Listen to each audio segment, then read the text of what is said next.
Math number 7 में क्या है कि खाली जगहों में न्यून कोण, अधिक कोण और समकोण त्रिभुज भरें। खाली जगहों में क्या भरना है?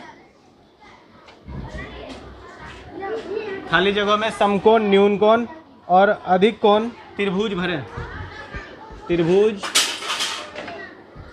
भरें। Angle A equal 70 degree, angle B equal 20 degree.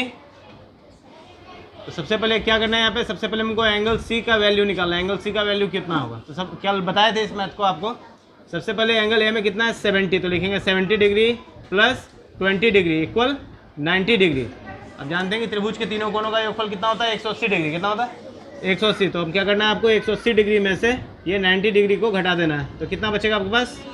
90 degree. यानी एंगल सी का जो वैल्यू है कितना होगा? वो 90 degree. Angle C equal 90 degree. अब सी का मान जब 90 डिग्री है तो उस त्रिभुज का क्या होगा? वो किसी त्रिभुज का अगर एक कोण अगर 90 डिग्री का होता है तो उस त्रिभुज का क्या नाम होता है? किसी त्रिभुज का अगर कोई भी एक कोण अगर 90 डिग्री का हो तो उस त्रिभुज का क्या नाम होगा? समकोण। तो यहाँ पे एक कॉलम दिया है, तब त्रिभुज डैश है। तब त्रिभुज डैश है। त्रिभुज क्या है? त्रिभुज है समकोण। क्या है? समकोण। राइट।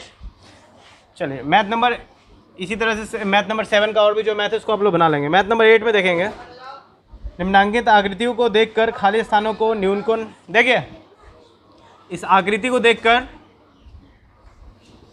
आकृति को देखकर, आकृति को देखकर समकोण, न्यून कोण और अधिक कोण भरें। समकोण, न्यून कोण और अधिक कोण भरें। जैसे इस आकृति को ध्यान से देखोगे, इस आकृति का ये कोण कितना है? 70 डिग्री का। और दूसरा कोण कितना है? ये 40 डिग्री। तो बचा हुआ कोण कितना होगा? वही सेम थ्योरी।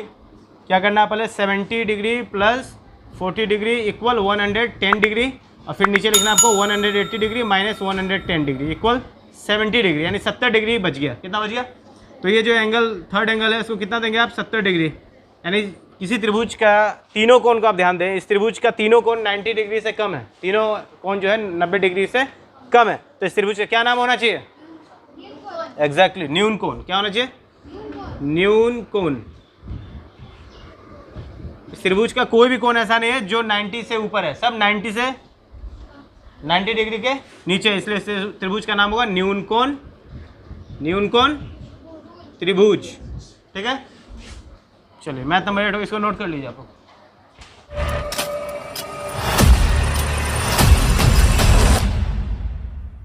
तो देखिए मैथ नंबर 9। मैथ नंबर 9, निम्नांकित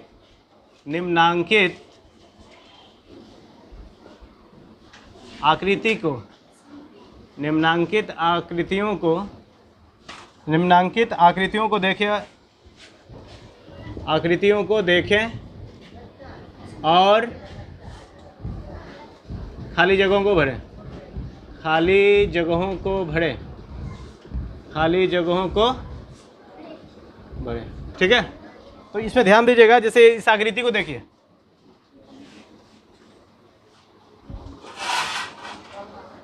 इस आकृति में क्या दिख रहा है? ये 3 सेंटीमीटर और ये 4 सेंटीमीटर और ये नीचे वाला भी है 3 सेंटीमीटर। और इस ट्रायंगल का नाम है ABC, यानी ट्रायंगल ABC। तो ध्यान से देखोगे इस आकृति में आपको क्या दिख रहा है?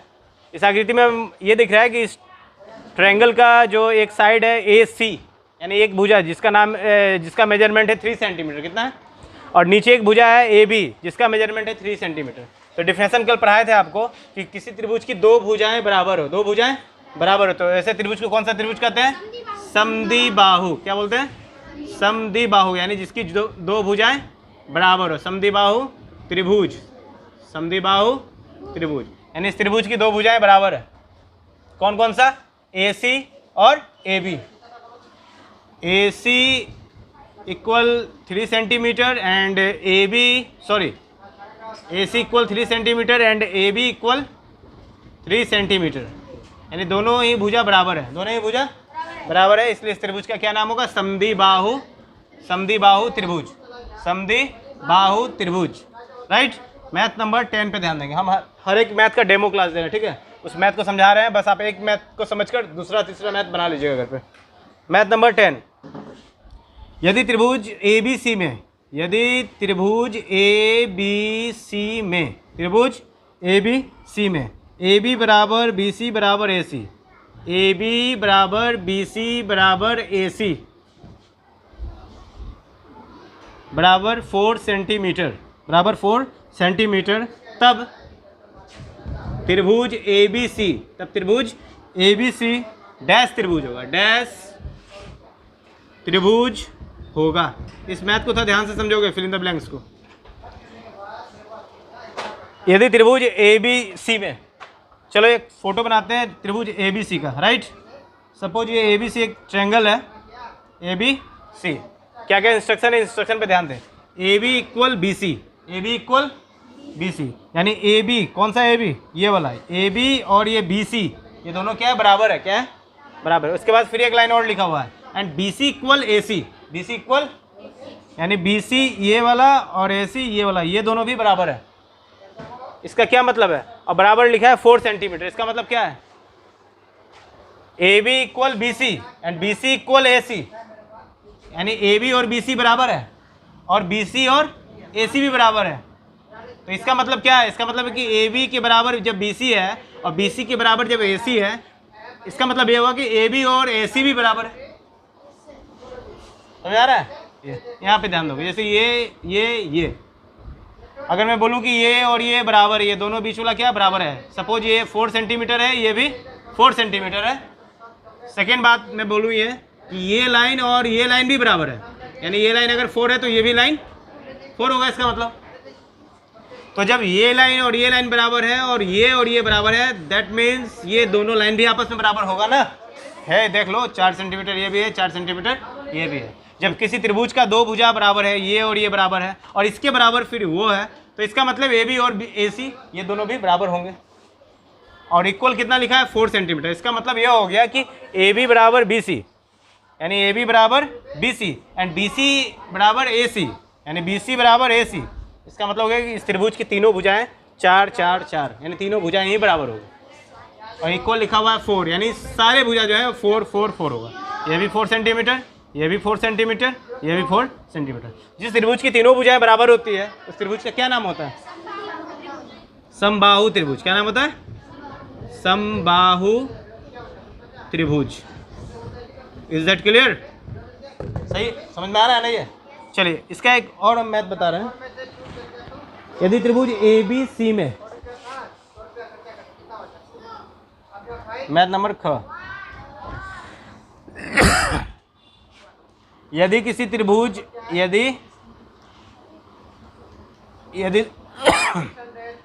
त्रिभुज ABC में, यदि त्रिभुज ABC में AB बराबर BC, AB बराबर BC, पहले इंस्ट्रक्शन को समझोगे, बाद में आपको उतारने का टाइम दिया जाएगा। राइट। AB बराबर BC, तब त्रिभुज ABC डैश त्रिभुज होगा। तब त्रिभुज ABC डैश त्रिभुज होगा, डैश त्रिभुज होगा। चलिए इस पॉइंट को ध्यान से समझिएगा पहले। यदि किसी त्रिभुज ABC में AB और BC बराबर है, इसका क्या मतलब है? इसका मतलब है कि ये त्रिभुज है, इस त्रिभुज का ABC क्या इंस्ट्रक्शन दिया हुआ है? AB बराबर BC, AB बराबर BC, यानी AB ये रहा और BC ये रहा, यानी ये और ये बराबर है, ये और ये बराबर है। तो जब किसी त्रिभुज की दो भुजाएं अगर बराबर होगी तो उस त्रिभुज का क्या नाम होगा? डैश त्रिभुज होगा, समद्विबाहु। क्या होगा? समद्विबाहु त्रिभुज होगा। हो गया, चैप्टर कंप्लीट। अब नेक्स्ट चैप्टर की ओर जाते हैं हम लोग, ठीक है? ये चैप्टर को बस यहीं पे एंड किया गया। हर मैथ का एक एक मैथ आपको बताया गया है, बचा हुआ मैथ को बना के लाएंगे, फिर उसका करेक्शन किया जाएगा, ठीक है? नोट कीजिए।